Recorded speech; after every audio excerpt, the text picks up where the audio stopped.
Welcome back to TwinLab Channel. Jadi kali ini kita akan membahas fungsi pada Python.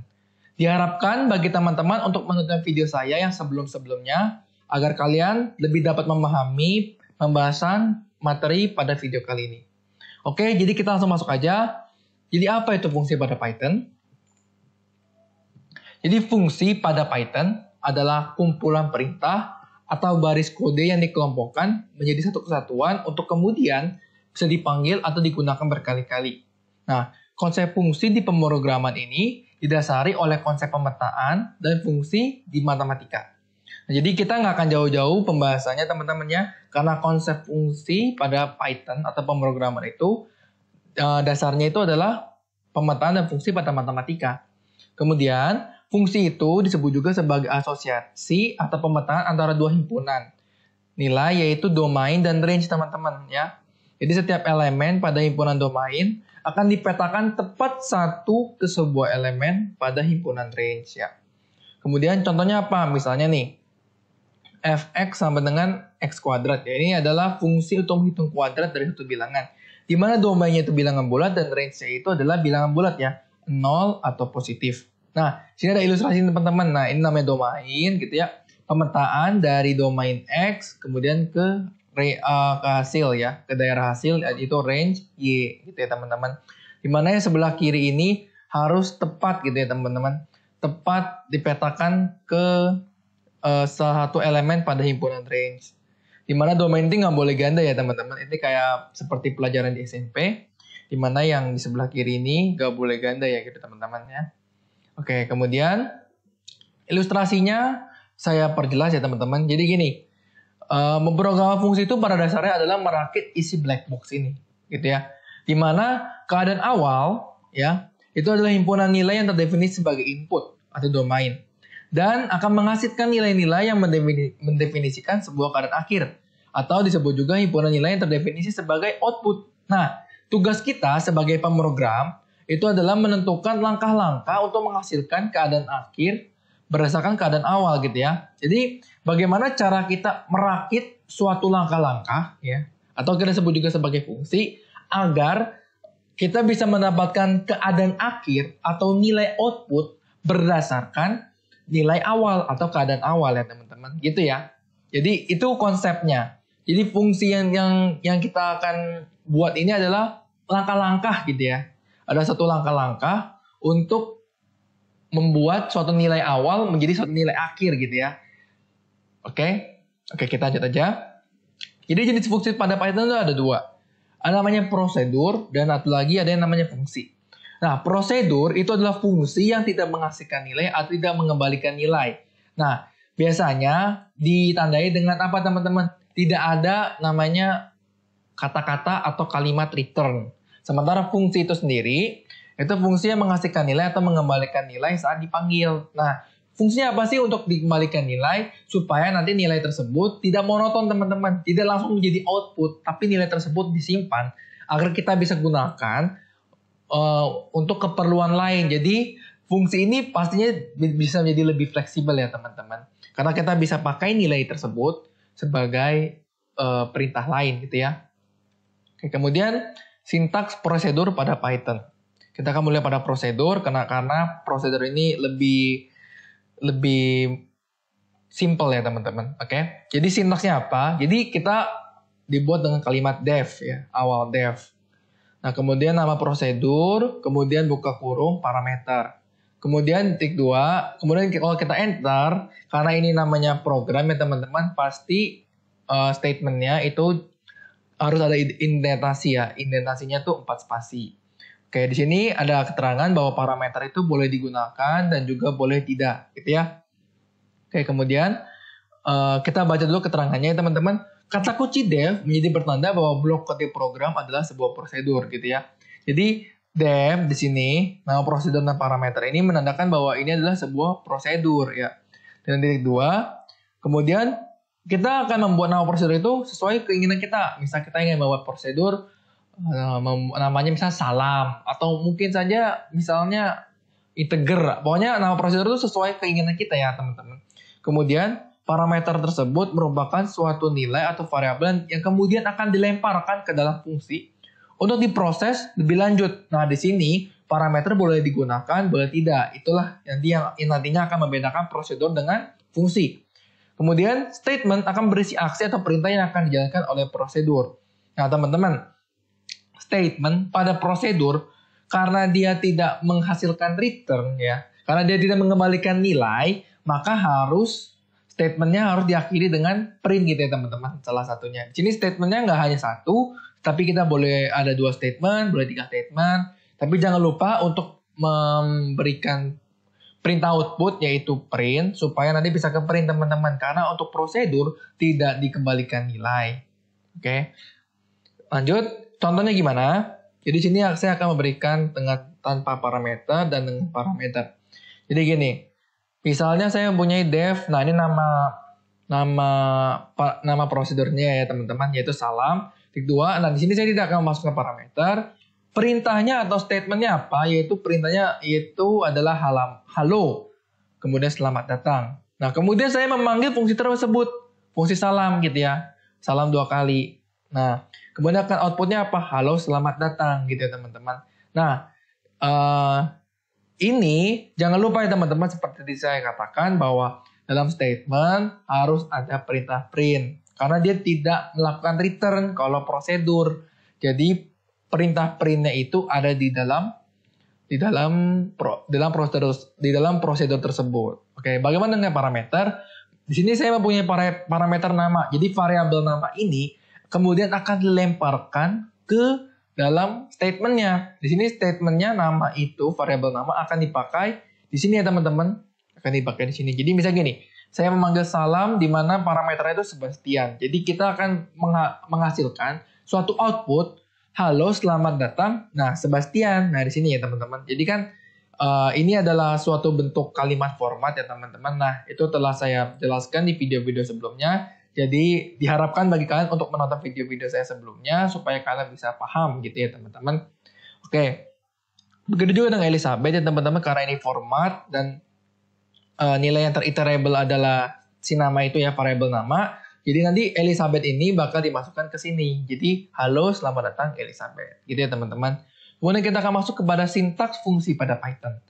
Nah sintaksnya seperti apa? Jadi sintaksnya seperti ini.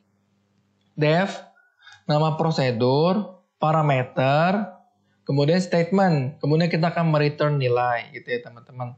Nah di sini kata kuncinya dia menjadi penanda bahwa blok kode program adalah sebuah fungsi. Jadi def itu bisa menandai bahwa dia itu adalah sebuah fungsi maupun prosedur ya teman-teman. Yang membedakan antara prosedur sama fungsi itu adalah kalimat returnnya ya. Ini sama, nama fungsi kita buat sesuai keinginan. Kemudian ini bukan nama prosedur ya teman-teman, tapi nama fungsi, saya salah ketik. Kemudian parameter merupakan suatu nilai variabel yang dilemparkan ke dalam fungsi untuk diproses lebih lanjut. Nah, di sini wajib ada parameternya teman-teman. Kenapa? Karena variabel yang kita masukkan itu kemudian akan diproses dalam statement. Nah, kemudian nilainya akan di-return. Nah, itu return apa? Dikembalikan gitu ya. Jadi supaya nilai akhirnya outputnya itu ada, kita membutuhkan suatu variabel awal ya teman-teman. Oke, kemudian statement tadi kan akan mengolah data dari parameter tersebut. Kemudian return itu apa? Kata kunci untuk mengembalikan nilai ya, mengembalikan nilai gitu, mengembalikan nilai ke fungsinya dan juga berfungsi sebagai break statement teman-teman. Nah di sini teman-teman wajib mencatat bahwa return ini digunakan juga sebagai break statement. Jadi anggapannya jika kita sudah menghasilkan nilai akhir, nah kita langsung ke return tuh teman-teman. Jadi hati-hati ya teman-teman, dia hanya bisa mereturn satu nilai gitu ya. Kalau untuk fungsi. Kemudian nilai diisikan dengan nilai atau variabel yang akan dikembalikan. Jadi return nilai ini bisa kita isi dengan variabel atau kita juga bisa isi dengan nilai yang akan dikembalikan. Contohnya gimana? Seperti ini teman-teman. Nah, di sini kita lihat ya bedanya teman-teman. Di sini luas segitiga. Misal kita akan membuat suatu fungsi yang akan menghasilkan sebuah nilai integer di mana fungsi tersebut adalah fungsi menghitung luas segitiga gitu teman-teman. Nah, saya buat nama fungsinya luas segitiga, di mana parameternya atau variabel yang harus ada adalah alas dan tinggi, ya. Karena dalam rumus luas itu adalah alas kali tinggi bagi 2 ya teman-teman. Jadi harus ada variabel alas dan juga variabel tinggi, gitu ya. Kemudian diapain? Di return si luas ini, ya. Dan luas ini apa? Luas ini kan variabel ya. Variabel yang menampung alas kali tinggi bagi 2. Nah, kemudian kita akan coba print luas segitiga di mana alasnya 2 dan tingginya 3. Berarti berapa teman-teman? Ya 3 ya. 2 kali 3 bagi 2 ya 3. Nah, kemudian di sini bisa saya katakan lebih fleksibel. Kenapa? Karena yang di return itu adalah nilainya teman-teman. Artinya tuh integer ya. Jadi kalau kita memanggil luas segitiga 2,3 ini, kalau kita tanpa perintah print gak akan mengeluarkan perintah apa-apa teman-teman. Tapi kalau kita print, nah luas segitiga 2,3 ini kan tadi kan mereturn nilai dari luas. Misalnya nilai luas tadi misalnya 3 gitu ya. Berarti di return 3. Nah, berarti artinya nanti jika kita panggil luas segitiga 2,3 dia akan menghasilkan output 3. Nah, kalau tadi kita pakai prosedur, ya teman-teman nggak ada fungsi return karena dia fungsinya print. Jadi kalau kita panggil luas segitiga, nah itu udah output gitu ya. Udah output. Nah, print output gimana lagi ya teman-teman? Maka hasilnya apa? Kayak ya nggak bisa ya teman-teman, nggak bisa. Nah, makanya kita menggunakan return supaya nilai dari fungsi tersebut bisa kita pakai untuk operasi selanjutnya gitu teman-teman. Seperti ini. Saya ingin supaya nilai luas segitiga 2,3 ini ya teman-teman, luas segitiga yang alasnya 2 dan tingginya 3 itu nanti dikali 2 gitu ya teman-teman. Nah, berarti kita akan print luas 1, nah hasilnya akan keluar 6 gitu ya teman-teman. Nah, bisa juga yang kita return adalah nilainya. Ini ya teman-teman, si alas kali tinggi bagi 2. Jadi kan ini adalah nilai yang diinput ke dalam variabel luas. Nah, kita juga bisa langsung aja return nilainya teman-teman ya. Jadi return alas kali tinggi bagi 2. Hasilnya akan sama. Oke teman-teman, kita akan coba masuk ke contoh soal pada Jupyter Notebook supaya kalian bisa lebih paham. So, let's go. Oke guys, sekarang kita sudah di Jupyter Notebook. Di sini ada 2 buah soal yang telah saya buat. Kita coba lihat dari soal nomor 1 dulu ya teman-teman. Oke, di nomor 1 ini kita disuruh membuat sebuah program yang menerima N buah siswa, kemudian mencetak nama-nama siswa tersebut berdasarkan alfabet ya teman-teman. Oke, di sini kita bisa memakai prosedur. Kenapa? Karena kita tidak membutuhkan atau kita tidak mereturn suatu nilai tertentu ya teman-teman. Di sini kita cuma hanya memprint nama-nama siswa berdasarkan alfabet. Oke. Jadi kita akan mulai saja. Kita pertama harus mendeklarasikan sebuah nilai N ya teman-teman. Nilai N. Mendeklarasikan nilai N. Maksud saya mendeklarasikan suatu variabel N yang kemudian kita akan masukkan dengan suatu integer. Gini ya. Masukkan jumlah siswa. Saya beri keterangan ya. Masukkan jumlah siswa. Kemudian kita bisa buat def-nya ya teman-teman. Atau membuat prosedurnya. Di sini nama prosedurnya ini saya akan membuat namanya daftar siswa. Kenapa daftar siswa? Karena berdasarkan soal yang saya baca, jadi di sini ceritanya tuh ada N buah siswa yang ingin mendaftar gitu ya teman-teman. Dan kemudian nanti nama-nama siswa tersebut dimasukkan ke absen gitu ya, absen gitu. Di daftar siswa gitu ya. Nah, jadi kita nggak perlu pakai parameter ya teman-teman, karena hanya ada N, jadi kita nggak usah pakai parameter. Kemudian kita harus membuat suatu array ya. Jadi kita buat dulu kerangka array, kerangka list gitu ya. Kerangka list. Di sini saya beda ya teman-teman, daftar siswa yang atas sampai bawah saya di sini gunakan huruf besar gitu ya. Jadi suatu variabel daftar siswa yang akan menampung nama-nama siswa. Nah, cara pertama kan kita akan membuat dulu kerangkanya ya teman-teman. Jadi 0 for x in range n. Di mana n itu kita gunakan n adalah variabel global ya. Jadi variabel global itu adalah variabel yang di luar fungsi. Sementara variabel lokal adalah variabel di dalam fungsi. Jadi daftar siswa ini hanya bisa diakses di dalam fungsi gitu ya teman-teman. Jadi fungsi tersebut jika kita panggil, maka dia akan mengambil dulu teman-teman nilai atau variabel lokal dari dalam. Jika ada, maka dia pakai. Kalau nggak ada, dia akan mencari di variabel global. Gitu ya teman-teman. Variabel global dan variabel yang tadi di luar fungsi. Oke. Nah, ini maksudnya apa? Jadi saya telah membahas cara membuat array atau array yang saya maksudnya adalah list di video saya tentang list secara mendalam. Jadi jika teman-teman ingin memahami betul bagaimana cara membuat list itu ya teman-teman dengan menggunakan for looping, teman-teman bisa menonton video saya tentang list secara mendalam. Oke, di sini saya akan bahas singkat aja. Jadi di sini membuat kerangkanya dulu ya, buat kerangka. Jadi ada 0 elemen sebanyak n gitu ya teman-teman. Ada elemen 0 sebanyak n di dalam sebuah list pertama ya teman-teman. Kemudian karena list itu adalah nilai yang bisa kita update, maka kita update menggunakan for looping teman-teman. Saya bacanya for x in range n gitu ya teman-teman. Jadi dari daftar siswa. Nah, di sini kita akan mengupdate ya. Jadi dari list daftar siswa ini di elemen ke-0-nya gitu teman-teman ya. Di elemen ke-0 dari daftar siswa, kita akan membuat namanya teman-teman. Namanya siapa gitu ya. Masukkan nama siswa yang mendaftar.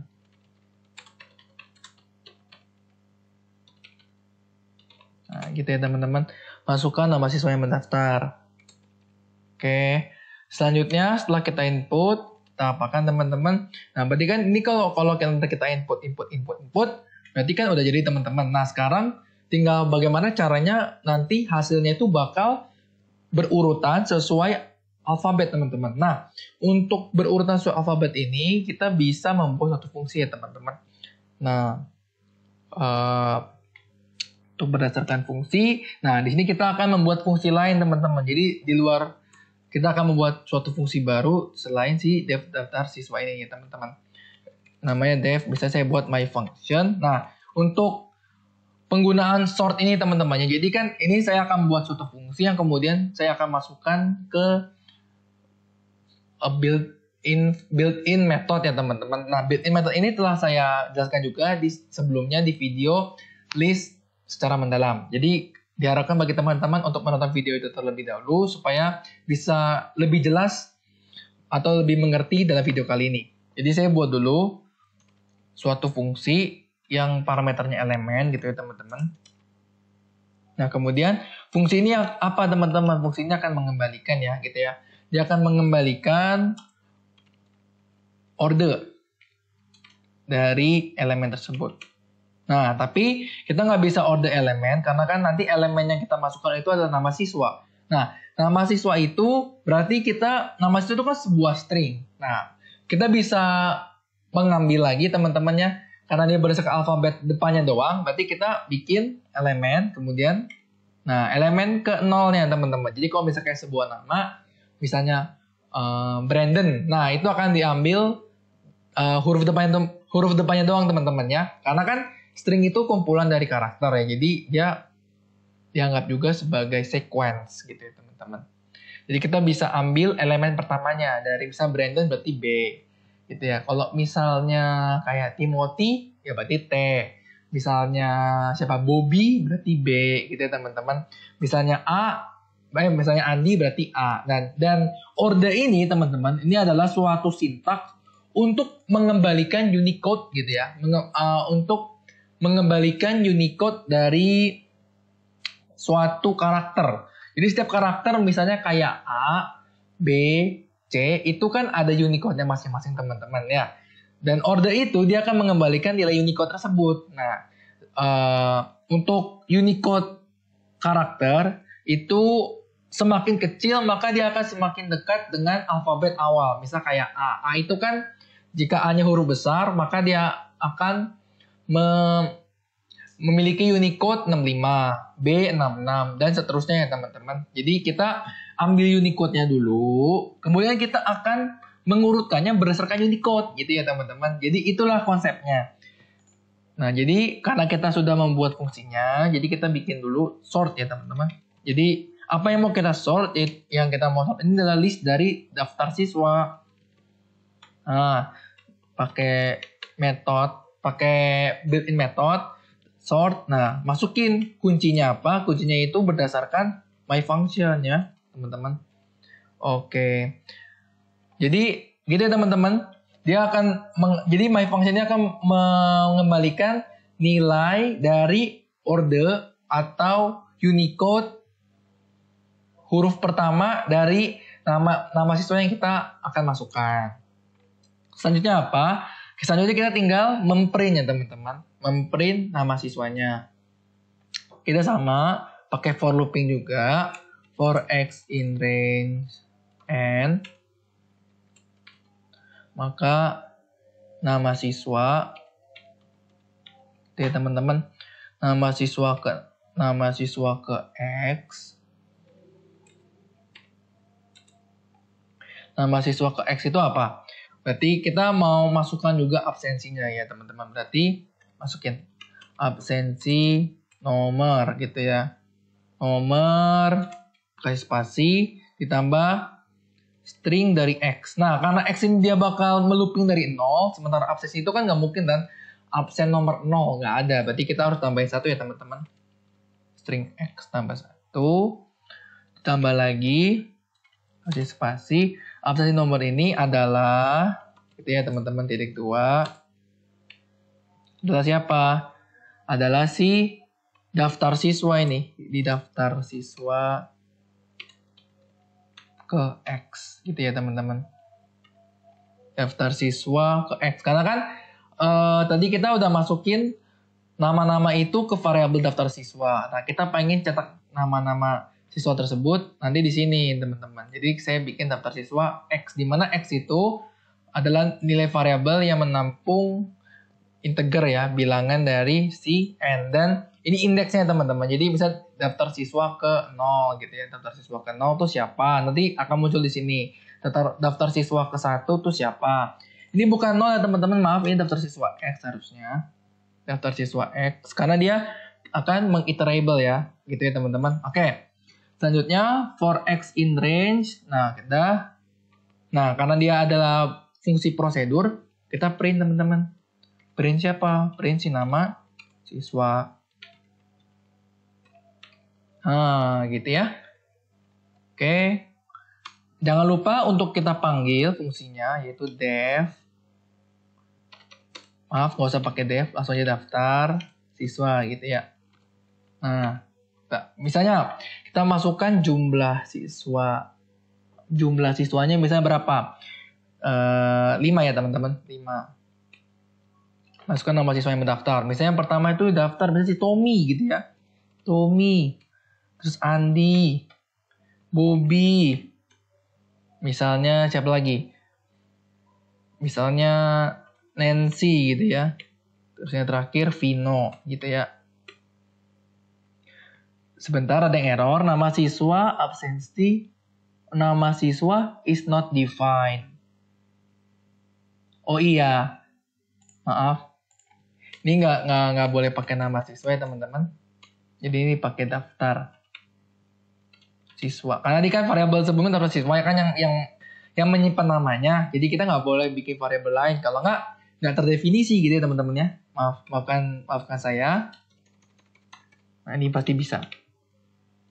Oke. Itu ya. Masukkan jumlah siswa 5. Saya mendaftar tadi awalnya Tommy ya.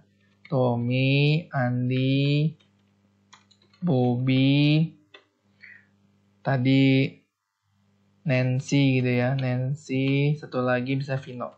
Oke. Nah, kemudian dia akan mengurutkan dari yang alfabet terendah ya teman-teman, yaitu A, kemudian B, N, T, dan V. Dibegini teman-teman. Oke, kalau kalian bingung, nanti kalian bisa chat kami di kolom komentar gitu ya, atau juga bisa ke link yang ada di deskripsi juga teman-teman ya. Nah, kita lanjut ke nomor 2 ya teman-teman. Buatlah sebuah program yang menerima n buah integer, kemudian memasukkannya ke dalam array. Oke, terus jangan lupa tuliskan ke layar 10% dari bilangan tersebut di dalam array. Nah, kalau ini kita nggak bisa pakai prosedur teman-teman. Kita harus pakai fungsi. Kenapa? Kenapa kita harus pakai fungsi di kasus kali ini? Karena kita akan mencari suatu bilangan terbesar gitu ya. Kemudian kita return. Kita simpan nilai terbesarnya. Habis itu baru kita kalikan dengan 10%. Nah, gitu ya teman-teman ya. Jadi, pertama kita harus buat n dulu ya. N buat integer. Input gitu ya. Masukkan.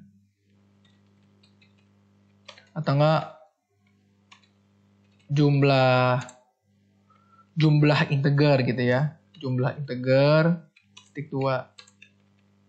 Oke, kemudian sama, kita harus masukkan dulu ke sebuah array ya teman-teman, supaya kita bisa mencari nilai maksimum gitu ya. Sama caranya kayak sebelumnya ya teman-teman, caranya kita buat dulu nama arraynya ya, integer gitu ya. Integer sama dengan, buat dulu kerangkanya, 0 for x in range n. Gitu ya teman-teman, sama seperti tadi, jadi ada elemen 0 sebanyak n di dalam sebuah list yang kita masukkan atau kita simpan ke variabel integer. Kemudian apa? Kita looping satu-satu ya. Kita update nilai satu-satu. Berarti apa teman-teman? Integer ke x gitu ya. Integer ke x itu kita masukkan input. Integer input ya. Integer input. Bikin F gitu ya, kita bikin keterangan dengan menggunakan kalimat format, masukkan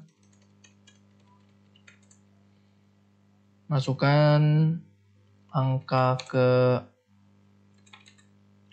ke berapa gitu ya, angka ke si X-nya ya. Harusnya nggak angka X karena dia akan looping dari 0, berarti X plus 1 ya teman-teman. Angka ke berapa gitu ya, masukkan angka ke. Oke, titik 2. Oke, ini ya teman-teman. Kemudian setelah kita bikin keterangannya, berarti artinya setelah kita membuat nilai integer, setelah kita mengupdate nilai elemen dalam list integer ini, kita masukkan ke def teman-teman. Def, nama defnya misalnya max ya, karena kita ingin mencari nilai terbesar ya. Kita pakai nama max, di mana parameternya itu adalah si list tadi ya teman-teman, list si integer tadi ya. Berarti kita tulis saja list. Dan nanti list kita ini kita akan masukkan dengan integer ya. Kenapa teman-teman? Karena integer ini adalah sebuah list ya, adalah variabel yang menampung list gitu ya. Jadi ntar parameternya list. Kemudian, oke, untuk mendapatkan suatu nilai maksimum, kita harus mengasumsikan dulu nilai atau elemen pertama dari list tersebut adalah nilai tertinggi. Kemudian kita akan menggunakan looping untuk mencari apakah ada nilai yang lebih besar daripada elemen pertama. Jika ada, maka elemen selanjutnya itu kan yang di looping itu akan menjadi nilai tertinggi. Nah, kemudian dibandingkan lagi apakah ada nilai atau elemen selanjutnya yang akan masih lebih tinggi daripada elemen sebelumnya. Gitu ya teman-teman. Sampai nanti kita akan mendapatkan nilai tertinggi dari list tersebut gitu ya teman-teman. Jadi kita anggap dulu, asumsikan bahwa list ke 0 gitu ya. List ke 0 itu adalah nilai max. Besar ya, max. Kemudian kita looping, pakai for looping ya teman-teman. For x in range. For x in range berapa? N ya, karena tadi kan kita bakal menggunakan listnya si n ya teman-teman. Kita bakal menggunakan si list n gitu ya teman-teman. Jadi dia bakal ngelooping sampai n gitu ya teman-teman. For x in range, saya nggak perlu lagi memasukkan sebuah nilai n di sini, atau saya nggak perlu lagi membuat suatu variabel lokal karena kita akan memakai variabel global gitu ya teman-teman. For x in range ya, in range n, if list dari si x itu ya, itu lebih besar dari nilai max ya, daripada max atau nilai list atau enggak sebagai nilai dari nilai pertama ini. Oh maaf teman-teman, ini kebalik ya. Ini ya, max sama dengan list ke 0. Nah, list X lebih sama max gitu ya. Maka kita akan ubah nilai max itu jadi apa? Jadi si list itu. Nah, gitu ya. Jadi kalau misalnya kita dapat ada suatu nilai lebih besar daripada nilai awal, kita simpan nilai list itu ke dalam variabel max. Nah, kemudian lagi teman-teman, karena nilai max itu adalah sudah terupdate ya, maka dia dibandingkan lagi dengan elemen selanjutnya. Jika iya, berarti elemen selanjutnya akan menjadi nilai max. Begitu seterusnya sampai akhirnya kita tidak menemukan lagi nilai lebih besar daripada si max ini ya, gitu ya. Berarti karena kita bakal akan mendapat nilai max gitu ya, teman-teman. Berarti kita return ya, teman-teman. Nah, jadi kita perlu